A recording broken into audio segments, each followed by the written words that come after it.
пандемияга чейин 50 самолет уччу экен.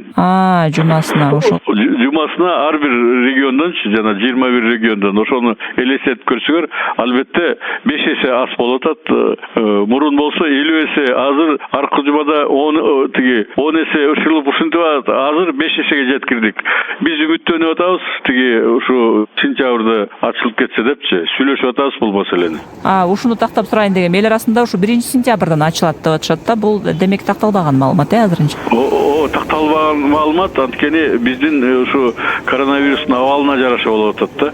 Анан сөзсүз бияка келгенде ошо коронавирустун баягы анализ тапшырып, справка менен келиш керек деген шарттар болот го дейм ошондой. Ушуну менен катар эле эл арасында дагы бир мындай бир айын кеп айтылып атат. Бул жакынкы 3 жылдын аралыгында Орто Азиядан барган эмгек мигранттары Россия Федерациясынын чек киргизилбейт экен дегенчи. Бул чынбы?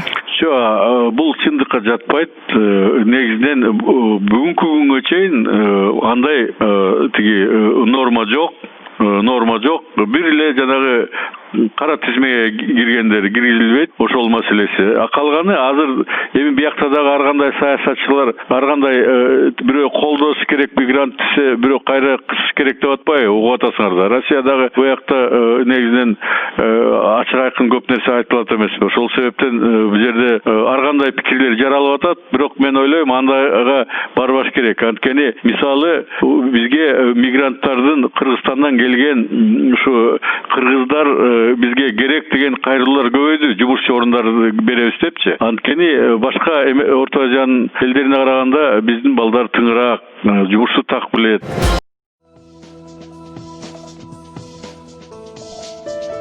Каналга катталып, коңгуроочону басып, ар бир чыгарылган материалды көрүп туруңуз жана маалыматты бөлүшкөндө